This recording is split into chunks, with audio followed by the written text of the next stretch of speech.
Hello and welcome to the Management with Impact podcast from the Department of Management at the London School of Economics and Political Science. Today I am joined by Professor Ryan Lamare. Ryan is a Professor of Employment Relations and Human Resource Management. He joined the department in August 2024 from the University of Illinois. His main research interests are in the empirical analysis of the interactions between institutions and employment relations and human resource actors. He is also currently Editor-in-Chief at the British Journal of Industrial Relations. Ryan, hello, thank you for joining me today. Pleasure to be here. Thanks so much for having me.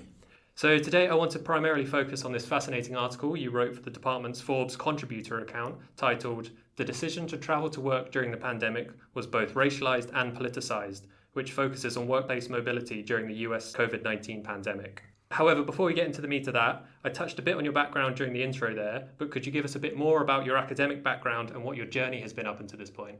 Yeah, it's a real pleasure to be able to speak about both the article and also, my experience at coming to LSE and being here.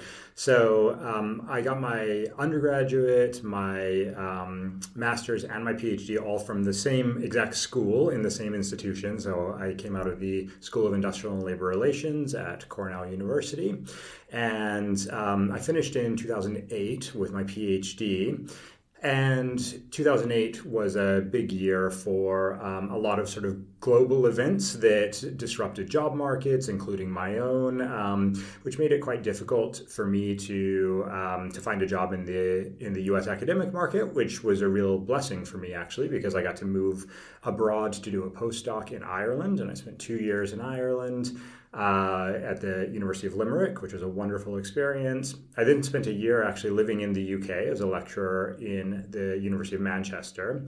And after living in the UK for a year, I decided that it might be nice to try a little bit of policy work. And so I moved back to the US and did some work in Washington, D.C. for labor and political policy enactment. And that was a really wonderful non-academic examination of how we can sort of put our research into policy action. But I really missed the university environment. And so I decided to go back into the academic realm, first as an assistant professor at Penn State University, and then as an assistant, associate, full, and endowed professor at the University of Illinois. And I'm very fortunate to have been recruited away from Illinois to join the wonderful group in Employment Relations and Human Resource Management here at LSE.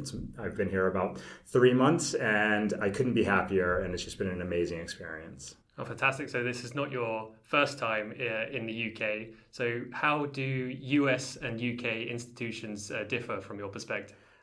Yeah, it's interesting. They differ in many ways, but it's also quite unique because LSE is a very sort of special place. LSE is quite similar to U.S. institutions in a lot of ways because LSE has a lot of cross-pollination between U.S. and sort of U.K.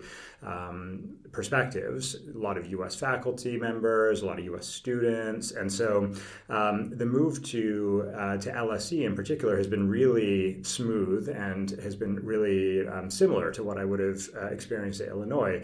But there are some sort of unique aspects of the UK system, the sort of mostly around the pedagogy, the sort of the teaching approach is a little bit different in the UK than it is in the US. But fundamentally, the sort of the research that I do, I think translates across institutions and across geographies very well. A lot of the work that I do is quite comparative and has a quite European focus to it anyway, as well as having a lot of interest back in the US. And so that's been a really easy transition over from a research perspective. Great. And how did you kind of come to the career of a professor? What was your main inspiration for going down that route? Oh, such a good question. So I did not think I would become a professor, actually. I thought I was going to be a lawyer for a long time. But it's a little ridiculous because my dad is a professor and my mom is a teacher, and it's in the family. 100%. And so, when I was at the ILR school, I'd never even thought about the idea of being a professor. I was like, I'm going to do labor law. I'm going to become an employment rights lawyer or something like that. I applied to law school 3 different times and at 3 different sort of key intersections with my career. I had real debates about whether I would go down the path of going to law school and becoming a lawyer. But I should have known that I was always going to be a professor. I mean, my dad's a political science professor. My research is primarily sort of couched in work and politics. And so fortunately for me, at every turn where I could have gone to law school or done a legal career, I made the right choice, I think, and continued down the path of doing research and becoming a professor. And so it was sort of inevitable, but it never felt like it was going to be at any moment that I was making those choices. And what advice would you give to someone who's kind of going down that same route or looking at going down the same route of becoming a professor? I would give a couple of sort of key pieces of advice. One, being a professor is all about the level of passion and love that you have for the things that you study. And so that includes, the love of pedagogy, the love of teaching, the love of being a good servant to your community, and also, I think fundamentally, the love of research. And so if you want to become a professor, start by asking yourself, do I love those things? And if you can answer, especially that I love creating new knowledge, and I love being able to answer questions that no one has been able to answer to this point, and I can do that in a way that is very sort of complex and critical, that's a key sign that you're going to do very well as a professor. But you also have to be a good citizen and able to translate that research and that love of research into wider knowledge that students can understand, that the public can understand. So my pieces of advice is first to think about what you love, and second, to be persistent. Being a professor is not an easy path, and it becomes more and more constrained as you decide to go down that path, as you decide to narrow your focus to one specific area, as you decide to enter into a certain job market or field. And because of that, you have to really be willing to continue to sort of persist even when you face obstacles. My career path was not a straightforward or easy path necessarily, but the persistence that I had in continuing to go down the path and not veering off to go to law school or something like that really benefited me. It helped me to get to where I am now, to get to the best job in the world, in the best city in the world. And so I would just say those two things are key. Well, so you mentioned the best city in the world there. Is that your opinion of London? Oh, 1,000,000%. There's no question. I was running into the office today, and I was just looking around me as I crossed the Thames, and I just thought, this is just the greatest city in the entire world. It's got everything that I value. It's got everything that I really love about a city, and it's not just that I have only ever lived in college towns, although that probably does play a role. But it's the best city on earth, I think, and I'll fight anyone who disagrees with me on that. Any particular highlights? The theatre or? I do love the theater. I just saw Hadestown, actually, which was a great show. Actually has a very strong sort of work story embedded in it, which was really exciting to see. I love the theater. I grew up a huge soccer fan, as we call it in the U.S. I'm from New Zealand originally, and grew up playing soccer, and so having one of the sort of hearts of soccer here is wonderful. There's just something really special about living in such a multicultural city that I consider this to be sort of the center of the world, and you really see that in everything that you do, every day that you travel. Every experience you have is unique. And is diverse, and I really value that and sort of cherish that, from the food that I eat to the friends that I meet. It's wonderful. Great. So just before we get into your research on this, so what are you up to within the department? What research are you doing? What teaching are you doing at the moment? So I have several roles in the department. One is I am sort of in charge at the departmental level of the PhD program as a departmental program director. That's a really exciting role to be in from a service perspective, because I get to help guide and advise students from all sorts of backgrounds within the management department as they progress from sort of more student-oriented ways of thinking about research to becoming professors. And it's really wonderful to be able to watch them grow and to help contribute to that development. In addition to that, I'm the faculty group lead for the ERHR group, which is really exciting as well from a leadership perspective. And I teach a class called Managing People in Global Companies. So that's a class that's offered in the winter term at the master's level, and is a really exciting exploration of how we manage employees under the sort of complexities of globalization and global markets for business. So a really exciting class, especially given the sort of challenges we've seen to globalization currently from populist political parties and other actors. Currently, my research, in addition to what we'll talk about today, my research really focuses on the intersection between work and politics, as I mentioned. And one area that I'm looking at in more depth at this point is how workplaces can either contribute to or mitigate against the development of sociopolitically extreme attitudes and beliefs. I think there's a story that we can tell in light of what we've seen around some sort of extremism that has been rising globally right now. The workplace can tell a very important story in helping us understand both what contributes to that rise, but also how we can fight against it if we choose to fight. Oh, amazing. So we could maybe talk about that a little bit more at the end, but sounds like you're really busy within the department. I try to act busy anyway. Yes, doing whatever I can to help. And among all of those kind of things, you managed to write an article for us, as I mentioned, on how the decision to travel to work during the pandemic in the US was racialized and politicized. Could you tell us a bit about how you came to that topic? Yeah, great question. I really chose to go down this road after a conversation that I had with my sister, actually. My sister is an emergency room doctor in Washington, D.C., and at the height of lockdown, we were talking about what her experience was like. She was in charge of the COVID response at her hospital, which is a major hospital in the DC area. And, she was talking about all the sort of stress and anxiety that she was experiencing during lockdown. And one of the biggest sources of anxiety that she mentioned was that she kept seeing the same types of people coming in to the emergency room needing emergency treatment.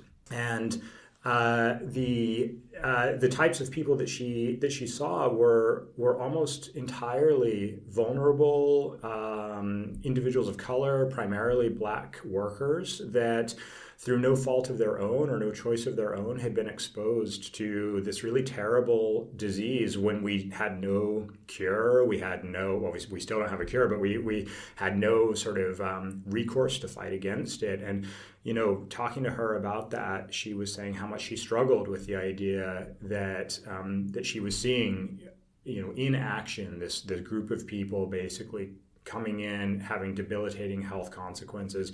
And I thought, is there something that I can do, being in central Illinois at the time? Is there some story that I can try to tell that helps explain why my sister was having this experience and how deeply that experience was affecting her? Can I try to contribute in some way to figuring out what was going on that would make it so that she was seeing those types of people coming into to her hospital and not others. And then later during lockdown, she also noted that a lot of the people that she was seeing coming into the hospital seemed to have a certain political disposition about them as well. And I thought, well, that's interesting too. So we've got this sort of mix of certain ethnic groups and certain political groups. And then I thought maybe there's a wider story that I can tell around sort of racialization and politicization of the pandemic. And that really led me to then search for data where I could try to tell the story. And fortunately, there were some amazing data that were available from Google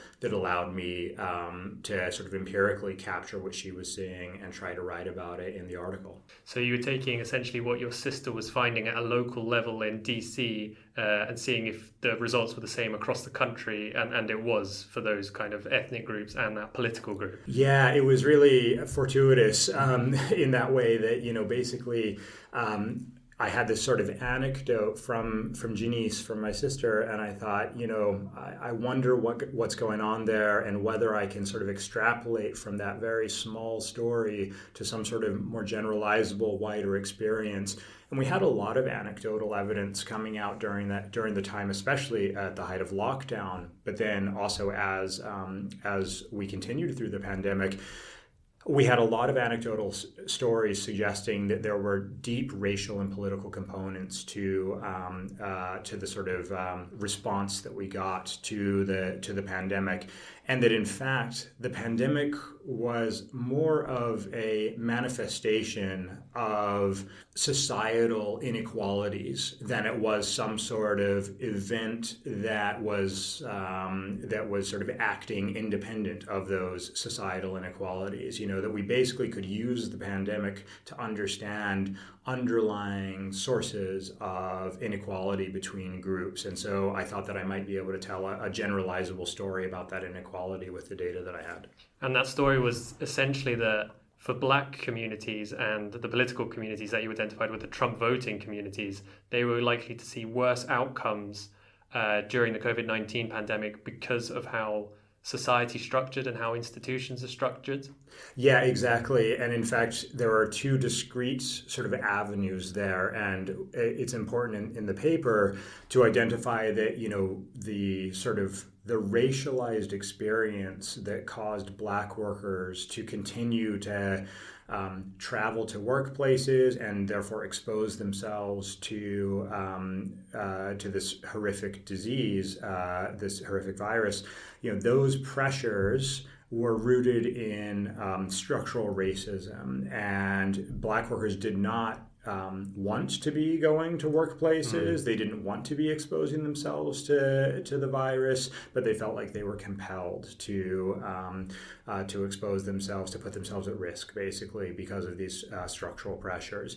In contrast, Trump-supporting voters felt like they had sort of an entitlement, I would say, to continue going about their daily lives, that maybe the virus wasn't as bad as the scientists were making it out to be. Maybe this wasn't, the threat that everybody seemed to be saying that it was, or that certain elites in the scientific community were saying that it was.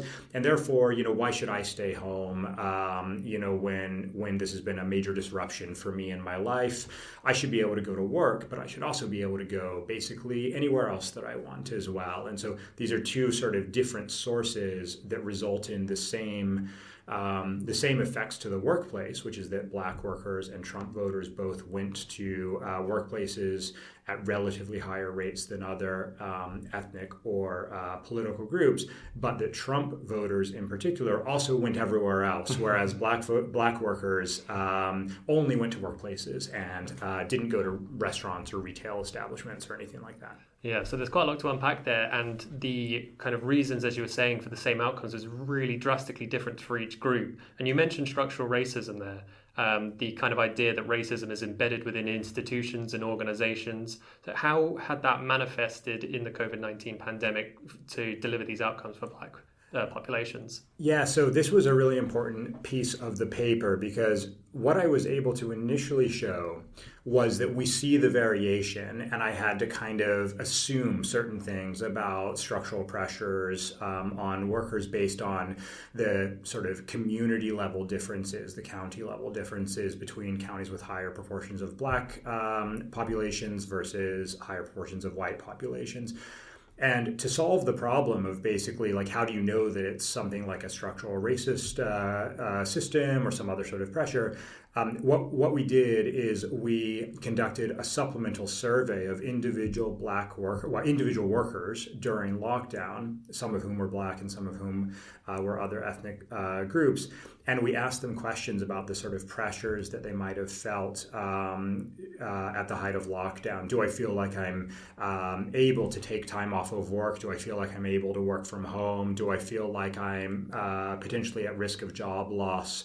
And we found that various in response to those various items, Black workers were uniformly more likely to express levels of concern, levels of anxiety, levels of pressure that they felt to continue going to their jobs. And it's that sort of underlying anxiety and pressure that we think is a manifestation of structural institutional racism, where basically no one is overtly saying, like, you have to go to work if you're a Black worker or something like that. It's something that is sort of latent within, that is felt in a latent way within Black communities and within the workers, by the workers within those communities, and that's reflected in the survey that we asked of them during lockdown.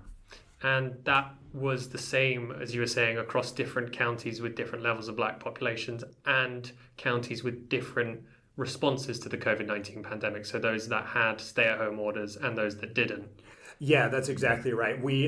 It's sort of a complicated econometric thing, but we basically control for the state level differences, and we're able to account for. We essentially condition on whether you had a more or less sort of responsive political area or geographic area to the crisis, and so controlling for whether you were in a county or in a geographic area that was more or less likely to have restrictions, you still see this effect above and beyond whatever was going on within your local geography. Yeah, that makes sense. And there were really a lot of like harrowing stories that came out of the pandemic, especially in the US. So it's really interesting to hear about these results and why they manifested for these different groups.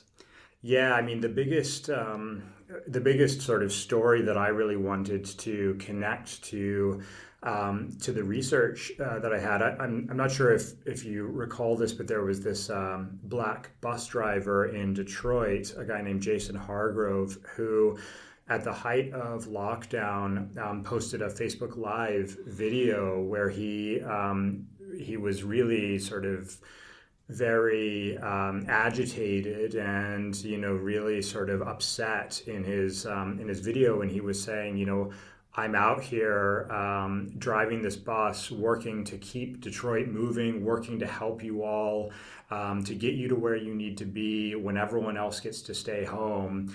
And there are people coughing on me on this bus, and I don't have any protection, and you're coughing on me while I'm driving you around.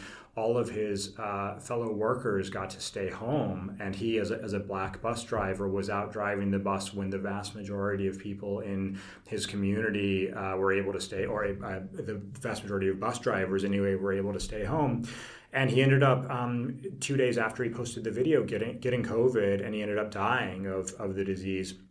And so, this is just one of many, many examples that we saw where we felt a clear level of sort of structural racism, or conditions that would be connected to the idea of structural racism that might cause someone like Jason Hargrove to put himself at risk and end up unfortunately catching COVID, and so that's sort of rooted in the data that we have, and in the sort of story that we can tell from the data. Yeah, that's a really tragic story, and kind of an indictment of the things that you're identifying as the reason that was compelling these people to continue going to work. And it stands in stark contrast to the other group that you mentioned, the Trump voters, who were more likely to go as a kind of anti-science protest or anti-government protest. Yeah, exactly. So, when Jason Hargrove died, his wife, his widow, wrote an article in Time magazine that pleaded with people, with everybody, to stay home, and she said, my husband died essentially so that you don't have to, don't go about your regular activities, stay home, protect yourself. And that was a really strong message that she was sending, that basically said, he was compelled to work, and if you don't have to work, don't go to work. In contrast to that, basically less than 100 miles away from where Jason Hargrove was working, there was something called Operation Gridlock, less than 2 weeks after he died, which was essentially a rally by Trump supporters led by the Michigan Conservative Coalition, And it was a rally essentially saying, why are we being locked down? We should be able to go about our daily lives. It was a protest against the Michigan Governor Gretchen Whitmer's lockdown policy at the time. And in fact, in a sort of something that would portend problems to come, many of the protesters ended up storming the Michigan State Capitol, basically saying, we're being locked down for no reason. This isn't real. This is just the flu. And all of those individuals were sort of spurred on and amplified by President Trump, who tweeted at the time, "Liberate Michigan." He also later would tweet, "Fire Fauci," Dr. Anthony Fauci, the sort of head of the response in the U.S. And so there was this real sort of antagonism around the idea of lockdown in the same state that Jason Hargrove was contracting COVID and saying, I'm out here working for you and eventually would die for you. And his wife was saying, stay home. An entirely different group led by conservatives and amplified by President Trump were saying we shouldn't have to abide by the rules that force everyone to be locked out. We should be able to go about our daily business. Yeah, and so you mentioned Trump's kind of dismissal of the science there in the tweets that he was putting out to his followers or his supporters. Is that kind of a perfect storm of circumstances that caused the people on the political right to be more dismissive of COVID safety advice, or is it more a typical kind of feature of those on the political right in America? So that's a really interesting question because it's a little of both, because, it's important to recognize that Trump amplifying anti-science skepticism certainly contributed to the results that we see, I think, where basically we see, significant levels of essentially non-compliance, basically, or entitlements to go about your daily life during lockdown from his supporters. But it's also important to recognize that this was not an inevitability. In fact, the sort of conservative voter up until about the 1980s, late 1970s and early 1980s, was in fact typically more trusting of science than a non-conservative voter. In fact, being a conservative up until about the 1980s meant that you were sort of more attuned to threats and more protective of yourself from those threats. And it was only basically with the election of Ronald Reagan and then especially the election of George Bush in the 2000s that we saw a shift in attitudes, basically away from the idea that we should be listening to and supporting what the scientific community said, and we should in fact be skeptical of elites and skeptical of these scientists telling us, that we're exposing ourselves to this disease risk. So certainly that was already in the mix among Trump supporters, but his amplification just really ramped that up to a degree that we had never seen before. Right, and I suppose the elephant in the room with talking about Trump's response to the COVID-19 pandemic is that Trump has now been elected, or is now the president-elect and will be president for the next 4 years in America. Yes. So how can you see these issues becoming depoliticized going forward with Trump in the White House? Or yeah, I fear the opposite, actually. What I really fear is that both the sort of structural racism side of what I saw during the pandemic, or what we were able to articulate during the pandemic, and also the politicization or the sort of the polarized response are only going to get worse, actually. With the election of Trump, we see the picks that he's making for his cabinet, and many of those picks were the same people that were denying the value of vaccines, for instance, during the COVID crisis. For instance, RFK Jr.? RFK and Mehmet Oz as well had quite a strong sort of anti-science set of arguments that he was making during the pandemic. So both of them have potentially major roles within the health guidance now running the country. And I fear that, unfortunately, what we're going to see then is a continued amplification of this message that, science doesn't really have the answers, that scientists don't know what they're talking about. And, we really hope there's no additional sort of pandemic or crisis on the horizon. But in the hypothetical situation where there is something like that, I fear that that's only going to be a more amplified negative response, that it won't be de-escalated, it'll only increase. I would also argue the same for structural racism, that, the sort of the pressures that Black workers might have felt to go to work at the height of the pandemic were actually coming at the same time as things like the sort of George Floyd protests and the real awareness of companies that structural systemic racism was something they should be paying attention to. And we've now seen a lot of pushback on the right by President Trump and by others that basically say, that shouldn't be something corporations should be thinking about. Companies shouldn't be dealing in these spaces. And as a result, if they sort of hide from that conversation or ignore that conversation, again, those pressures are only going to get worse. And the next big crisis is going to see an amplification of those pressures. Yeah, that's something you touched on in your article and framed it around this idea of the culture war. And everyone's talking about a culture war these days, whether from like the political left to the right or vice versa.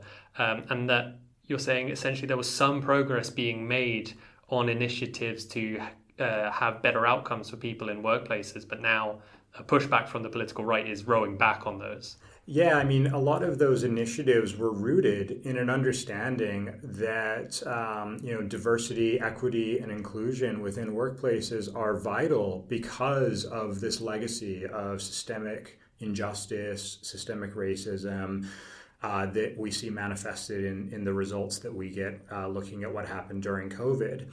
And if companies now face sort of pressures from a sort of culture war perspective, where that's now being treated as if it's some sort of political or ideological battle that they're afraid of fighting, that can have really problematic consequences for the workers that are going to be affected by companies' decisions to essentially row back on those policies. And if we do see companies really sort of hiding from this fight now that it's being sort of portrayed as a culture war issue, and they don't want to take a chance on sort of sticking their neck out and facing the consequences from the ideological right or from sort of culture warriors or what have you.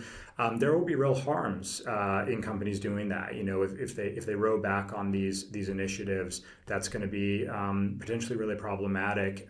Because we just acknowledging that diversity matters, that equity is important, simply acknowledging that that's not even enough. And companies were acknowledging that at the height of lockdown, and we still saw a lot of pressures, significant pressures, and inequalities for Black workers during that time. So your advice would be for companies and organizations and the government to potentially fight against what the prevailing wind might be from the political establishment and maintain their push with these initiatives?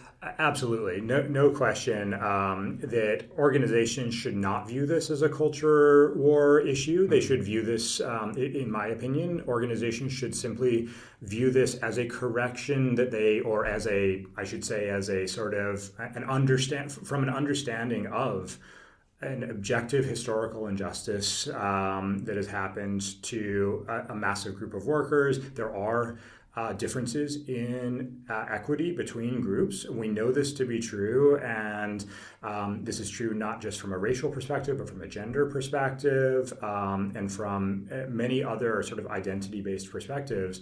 And organizations should not be afraid to recognize that.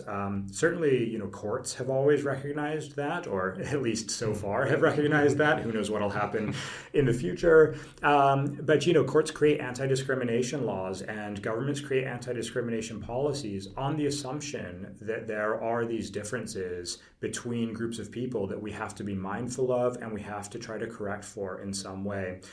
I don't think that's a culture war issue to recognize those distinctions and to understand that something like a pressure to continue working at the height of COVID is a manifestation of those distinctions. And if we run away from recognizing those as being key distinctions, and we assume that everyone is treated homogenously at work and in their sort of perspective or stress or anxiety or pressure they have around work, that's just going to lead to a more sort of amplified set of problems for those individuals. Yeah, it's definitely an interesting situation that's going to play out in the US over the next 4 years, especially with people like Elon Musk in the new Department of Government Efficiency, I think it's called. Yes. What a name, yeah. And what was your thought on people like maybe Elon famously cutting a huge number of the staff from Twitter, now X, taking a similar approach to government institutions in the US? It's really tragic. I mean, so again, to go back to my sister, actually, this really resonates for me. My sister's partner works in the government, and she's a person of color as well. I mean, she would, I'd imagine, be right in someone like Elon's crosshairs. And these have these sort of macro level kind of, I want to say almost like trolling ways of treating things. You make up a sort of a cute little name for a department based on your cryptocurrency or whatever, and you say we're going to slash all these jobs and it's going to be great, and it's sort of for the memes in some ways. These have real consequences for people like my family, and the well-being of people that I really care about, and so. I really worry, I deeply worry that the sort of vulnerabilities that I would have uncovered in the study that I did, that those vulnerabilities are going to be more widespread, more amplified by people like Elon, the sort of othering and the pressures that othering puts on individuals, making them feel like they are different and not supported from that perspective of difference, that's only going to harm those individuals even more. And so, with people like Elon in charge, I have no problem saying that I think it's going to be, deeply harmful to individuals, and we need to be able to and willing to say that and to confront it.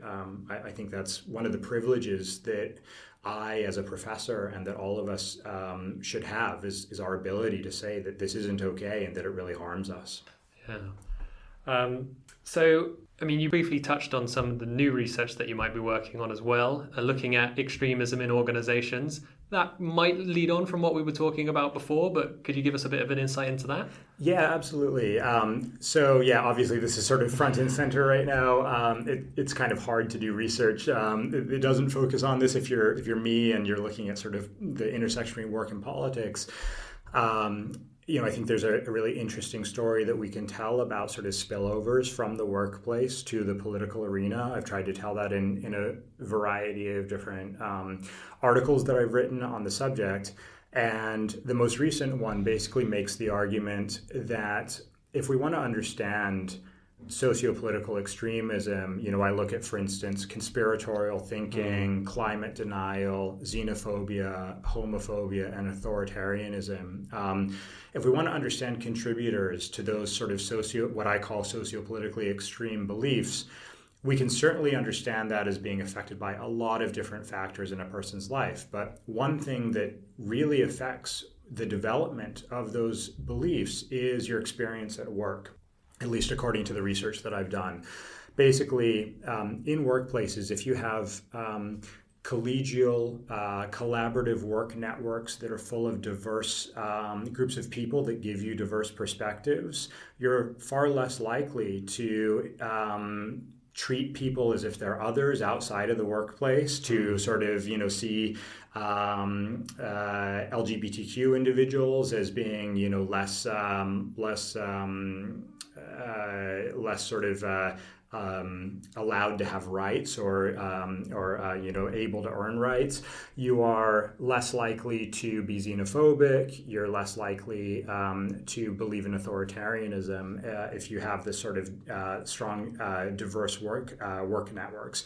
In addition, if you're able to control the work that you do, if you're able to feel like you have autonomy and empowerment over the job that you do, you're less likely to see the world as out to get you in a wider sense. So you're less likely to feel sort of control loss, which translates into being less likely to be sort of conspiratorial or against climate policy. And so I think that the workplace can tell a unique story in helping us understand how people develop extremist ideas and how we can try and fight against them. That's really interesting. So like the exposure to diversity, diverse areas of thought can lead away from that insular thinking. Exactly. Yeah.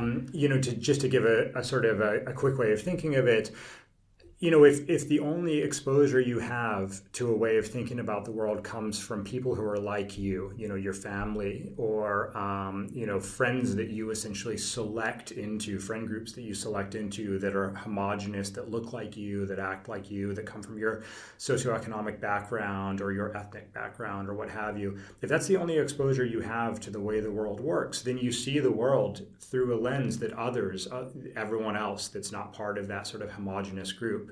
But if you're forced to interact with people that aren't like you, and one of those key sort of points of forcing of interaction would be through your workplace. If you're put on a team with people who are different from you in their ethnicity, in their gender, in their socioeconomic status, you start to view those individuals as not necessarily unlike you or othered in some way. You view the commonalities that you share with those people and you start to understand their perspectives. And in theory, that then spills over into how you view policies that are designed to either harm or not harm those individuals. Well, that sounds really, really, really interesting. And let's definitely pick this conversation up when that comes out. And I'd love to talk to you more deeper about your findings from that as well. Oh, thanks. I would love to talk about it as well. Maybe Elon won't like the answers, but I would love to talk to you about it. We'll stream it on Twitter. It'll be fine.